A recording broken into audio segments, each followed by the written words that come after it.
Hello everyone, कैसे हैं आप सभी। आपका बहुत बहुत स्वागत है इंजीनियर्स वाला चैनल पर। आज का जो सेशन रहने वाला है ये बहुत ही बेनिफिशियल रहने वाला है जो लोग भी NWDA जेई के लिए प्रिपेयर कर रहे हैं। तो जैसा आप लोग जानते हैं कि NWDA जेई की जब पोस्ट आई थी तो उसका नोटिफिकेशन का कंप्लीट वीडियो आपके साथ शेयर किया था। तो आज का जो सेशन रहेगा इसमें हम डिस्कस करेंगे इस एग्जाम का क्या क्या सिलेबस है और प्रीवियस ईयर कट ऑफ क्या रहती है, तो जिससे आपको एक आइडिया लग जाएगा कि अगर आप इस साल तैयारी कर रहे हो तो आपको किन सब्जेक्ट्स को ज्यादा अच्छे से प्रिपेयर करना है और कितना कट ऑफ रहता है। ठीक है, तो चलिए तो आज के सेशन को देखते हैं। जैसा आपको मैंने पहले वाला नोटिफिकेशन में भी बताया था, जब इसका नोटिफिकेशन आउट हुआ था कि NWDA जेई का जो ऑनलाइन एप्लीकेशन है वो 18 मार्च से ऑलरेडी स्टार्ट हो गया है और 17 अप्रैल इसका लास्ट डेट है। मतलब अगर आप अभी भी फिल करना चाहते हैं तो अभी भी आपके पास एक मौका है। और टोटल नंबर ऑफ पोस्ट अगर हम देखें तो सिविल इंजीनियरिंग की यहाँ पर 13 नंबर ऑफ पोस्ट थी, जिसके लिए अगर हम एजुकेशनल क्वालिफिकेशन देखें तो अगर आपने डिप्लोमा या फिर साथ में लिखा है BE और BTech कर रखा है सिविल इंजीनियरिंग ब्रांच से तो आप इसके लिए एलिजिबल थे। ये हम पहले भी डिस्कस कर चुके हैं, है ना। अच्छा, एज लिमिट की बात करें तो 18 से 30 साल अगर आपका एज है तो आप इसके लिए एलिजिबल हो। और हमने इसका एग्जाम का सिलेक्शन प्रोसेस अगर हम देखें तो आपका यहाँ पर एक CBT टेस्ट होगा और CBT टेस्ट के ही क्या एग्जाम पैटर्न है, कौन कौन से सब्जेक्ट्स आते हैं, उसके बारे में हम आगे अभी डिटेल में डिस्कस करेंगे। तो सर इसके आगे आप बताइए कि क्या है पोस्ट का लेवल। मैम, ये जूनियर इंजीनियर की जो जॉब होती है NWDA जेई में, नेशनल वाटर डेवलपमेंट एजेंसी, इसमें लेवल 6 की जॉब होती है जिसकी सैलरी 35,400 से स्टार्ट होती है और वेरी करती है उसके बाद जो उनको अलाउंस मिलते हैं। इसके बाद अगर इसके सब्जेक्ट वाइज वेटेज की बात करें कि कितने क्वेश्चन आए हैं किस सब्जेक्ट से कितने मार्क्स के, तो इसमें क्वांटिटिव एप्टीट्यूड जैसे मेजर मार्क्स बात करें तो क्वांटिटिव एप्टीट्यूड के 10 मार्क्स के क्वेश्चन है, 10 क्वेश्चन होंगे। फिर अगर हम यहां पर बात करें तो 20 मार्क्स सर्वे से, सर्वे बहुत ही इंपॉर्टेंट हो जाता है इसमें। साथ ही साथ इरिगेशन एंड हाइड्रोलॉजी, क्योंकि वाटर डेवलपमेंट एजेंसी का है तो सर्वे इंपॉर्टेंट पार्ट हो गया। साथ ही साथ इरिगेशन एंड हाइड्रोलॉजी का पार्ट भी बहुत इंपॉर्टेंट है, क्योंकि ओवरऑल ये कितने मार्क्स कवर कर रहा है आपके 45 मार्क्स कवर कर रहा है। आपके कितने मार्क्स कवर कर रहा है? 45 मार्क्स कर रहा है। बाकी जो सब्जेक्ट है उनका वेटेज नॉर्मल दिया गया है। तो हम इसके डिटेल डिस्कशन पे चलते हैं कि किस सब्जेक्ट के कितने सब टॉपिक्स हैं और उनसे क्या क्या क्वेश्चन आए हैं। तो इसमें अगर मैं थोड़ा सा नॉन टेक की बात करें तो जनरल इंग्लिश है। इसमें जनरल इंग्लिश से टोटल नंबर ऑफ क्वेश्चन 5 आते हैं और इसने टॉपिक्स भी मेंशन कर रखे हैं। तो ये पूरा इंग्लिश का पार्ट रहता है जिसमें से 5 क्वेश्चन बनेंगे और यहां पर 5 ही टॉपिक दे रखे हैं। इसका मतलब ईच टॉपिक से आपके नंबर ऑफ क्वेश्चन कितने रहने वाले हैं? 1 1 1 1 एंड 1। साथ ही साथ जनरल नॉलेज की बात करें, जीके वाले जो पोर्शन है इसमें 8 क्वेश्चन रहने वाले हैं। 8 क्वेश्चन के साथ साथ इसमें हिस्ट्री, ज्योग्राफी, इंडिया की जो history, geography, economy, polity, scientific research जो अवार्ड मिलते हैं हर साल उनको भी कंसीडर करना है। स्पोर्ट्स के अंदर बात करें कल्चरल एक्टिविटी। फिर हमारे पास बात आती है लॉजिकल रीजनिंग की। लॉजिकल रीजनिंग के 7 क्वेश्चन आएंगे। 7 क्वेश्चन में इसने रीजनिंग का, लॉजिकल रीजनिंग का सारा सिलेबस कवर कर रखा है।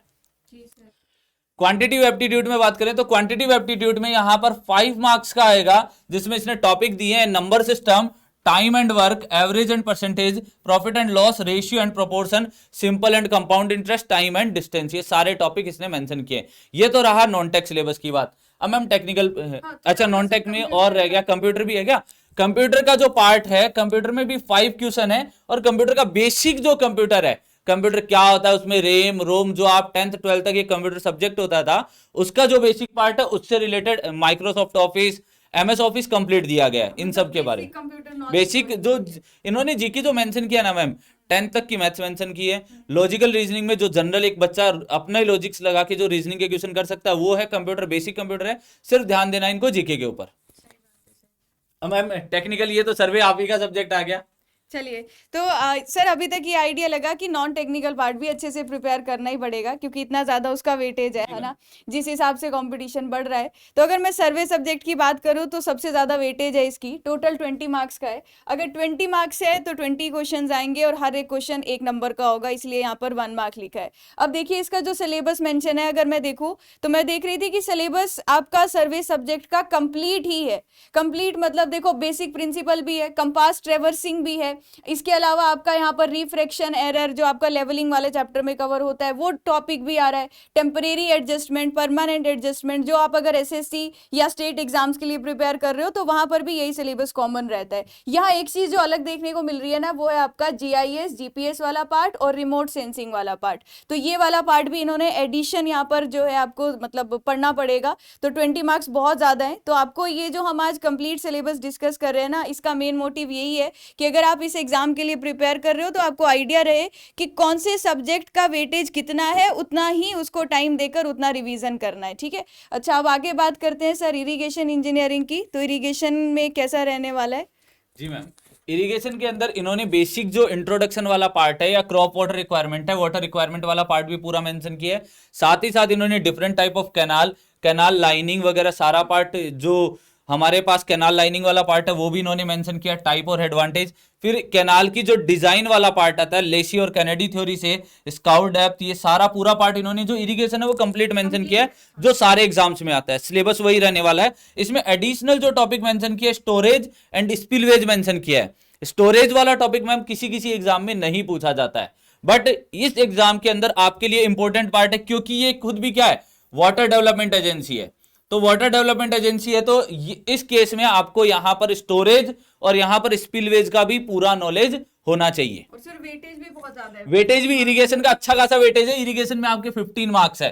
तो मतलब ओवरऑल अगर आप सर्वे और इरिगेशन कर जाते हो ना, तो आपका 35% जो एक जनरल क्वालिफाइंग मार्क्स होता है वो आप यहां पर कवर कर लोगे। इसके बाद मैम नेक्स्ट है हाइड्रोलॉजी। ये तो आप ही बता सकते हो। बिल्कुल सर। तो हाइड्रोलॉजी में अगर हम देखें तो बेसिक जो होता है, सबसे पहले आप रेनफॉल, ये जो precipitation, different type of precipitation पढ़ते हो वो सारा कुछ है। थीजन पॉलीगन मेथड, ये भी बेसिक सारे स्टेट एजेई में रहता है। आपका इवेपोरेशन वाला टॉपिक भी है और ट्रांसपीरेशन भी है। इनका बेसिक आइडिया ले लेना, जो जनरल क्वेश्चन है ना पूछे जाते हैं। और फ्लड वाला पार्ट है, तो मैक्सिमम सारा ही है। और अगर हम यहाँ पर इसका वेटेज देखिए तो 10 मार्क्स बहुत ज्यादा है। जितना ये सिलेबस लिखा हुआ है उसके अकॉर्डिंग 10 मार्क्स बहुत ज्यादा है ना। तो नंबर ऑफ टॉपिक भी 10 ही होंगे। हाँ, तो ये आप आसानी से लगता है कि मतलब ले सकते हैं अगर आप अच्छे से हाइड्रोलॉजी को आप डिटेल में पढ़ते हो, है ना। अब अगले सब्जेक्ट का बात करते हैं एस्टिमेशन कॉस्टिंग का। तो सर आपको ये पढ़ाने वाले हैं एस्टिमेशन कॉस्टिंग, सर बताएंगे आपको। एस्टिमेशन कॉस्टिंग में इन्होंने बेसिक जो एनालिसिस ऑफ रेट है उस टॉपिक को पूरा मेंशन कर दिया है। यहाँ पर यूनिट ऑफ मेजरमेंट भी दिया गया है। साथ ही साथ आइटम ऑफ वर्क में अर्थ work, RCC work and shuttering, ये 3 टॉपिक मेंशन किए हैं। तो इसमें और भी होते हैं बाकी टॉपिक्स, उनको छोड़ दिया गया है। फिर अगर हम कैलकुलेशन की बात करें तो वहां पर 2 मेथड है, सेंटर लाइन, और इन्होंने सेंटर लाइन मेथड के साथ साथ यहां पर ये नहीं बोला है long wall and short wall नहीं बोला है। तो यहां पर हम देखना है कि यहां पर हमें कुछ मेथड्स को छोड़ना भी है। Mid section formula, trapezoidal formula, तो यहां पर हमें 3 फॉर्मूलाज दिए गए हैं जो एरिया एंड वॉल्यूम की कैलकुलेशन करने के लिए काम आते हैं। फिर आपको यहां पर अलग से सिम्पसन रूल, तो यहां पर अलग से इस टॉपिक को मेंशन किया गया है, तो इस टॉपिक की इंपॉर्टेंस बढ़ जाती है। सिम्पसन रूल से आपके न्यूमेरिकल भी आ सकता है। साथ ही साथ वैल्यूएशन के अंदर पूरा वैल्यूएशन दिया, scrap value, salvage value, assessed value, sinking fund, depreciation, type of depreciation भी पढ़ के जाना है और मेथड्स ऑफ वैल्यूएशन भी आपको कंप्लीट पढ़ के जाना है। इसका वेटेज है 5 मार्क्स का। तो ये कवर तो आपका 5% ही कर रहा है, बट आपको थोड़ा सा ध्यान देना है, इससे बहुत टफ क्वेश्चन नहीं बनते।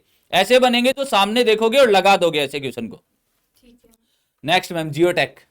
तो जियोटेक की बात करते हैं। देखो अभी हमने जो यहाँ पर सब्जेक्ट्स को अलाइन किया उनकी वेटेज के अकॉर्डिंग किया है कि सबसे ज्यादा किसका था, उसके बाद इक्वल वाले वेटेज है। जियोटेक का सिलेबस अगर हम देखें तो गेट वगैरह के एग्जाम में बहुत ज्यादा रहता है, लेकिन जेई में थोड़ा सा वो कम रहता है ना।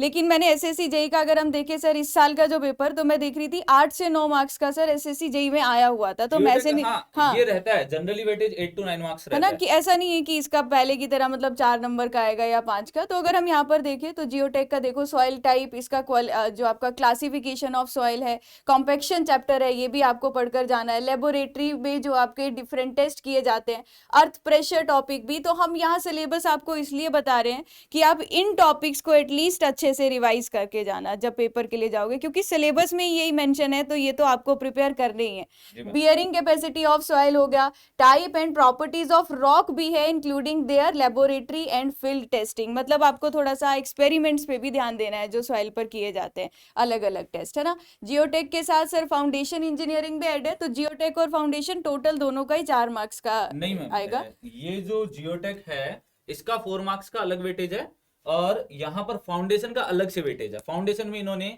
फाउंडेशन में इन्होंने जो टॉपिक्स मेंशन किए हैं वो बियरिंग कैपेसिटी, इन्होंने जनरली देखो सैलो फाउंडेशन तो आपका दोनों में कंसीडर होता है। सैलो फाउंडेशन जब आप पढ़ते हो तो ये आपके दोनों में कंसीडर हो जाता है, ये सोइल में भी कंसीडर होता है और फाउंडेशन वाले पार्ट में भी कंसीडर होता है, क्योंकि बियरिंग कैपेसिटी का क्वेश्चन आता है।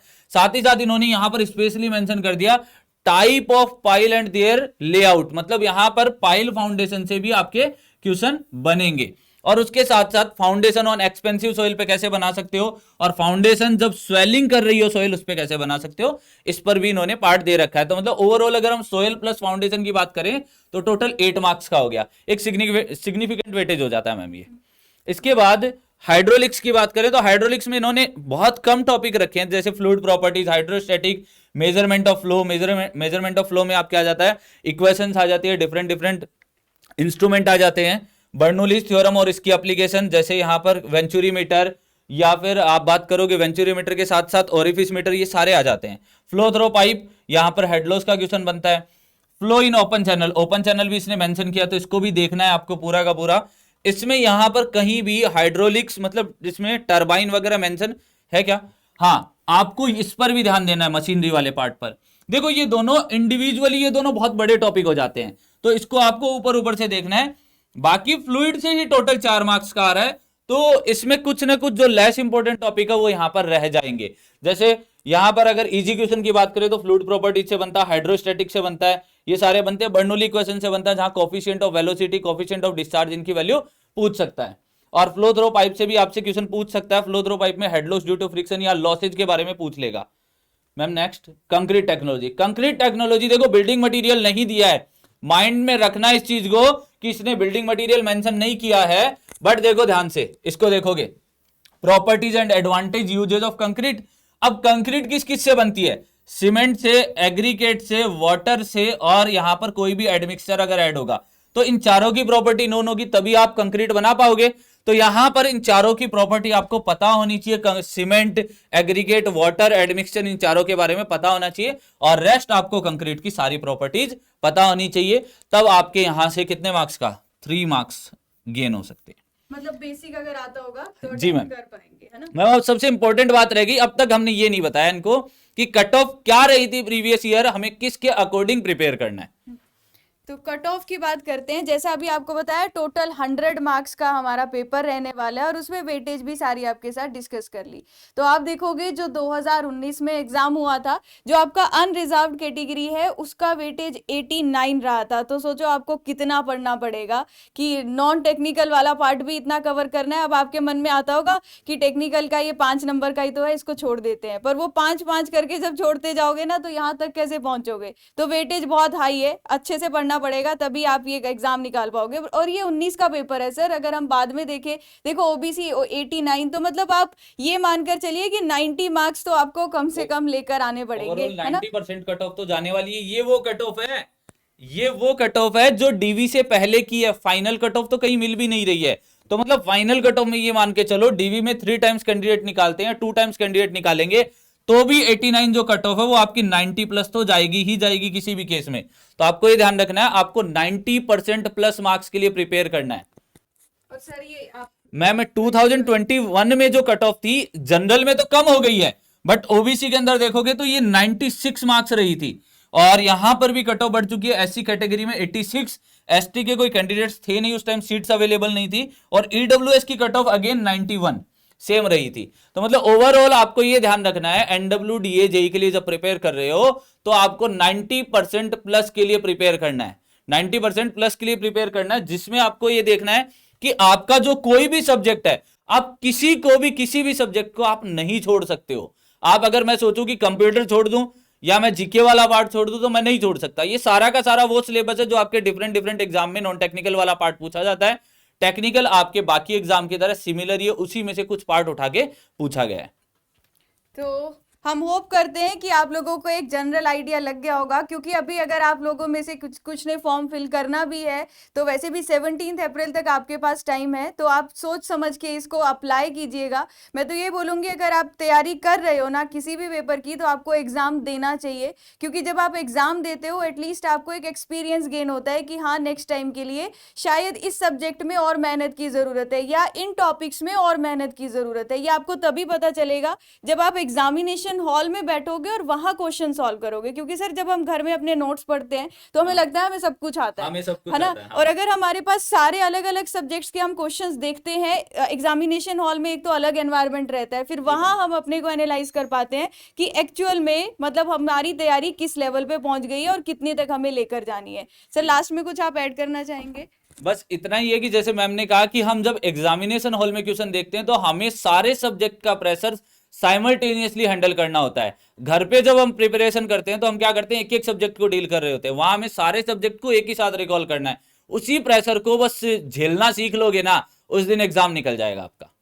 ठीक है, तो ऐसे ही और सेशंस के साथ मिलते रहेंगे। और अभी और भी जो हमने फॉर्म फिल आपको नोटिफिकेशन बताई है उनके भी प्रीवियस ईयर कट ऑफ और उनका गाइडेंस, उनका क्या हमारा सिलेबस और कैसा एग्जाम का पैटर्न था, उस पर वीडियोस आती रहेंगी।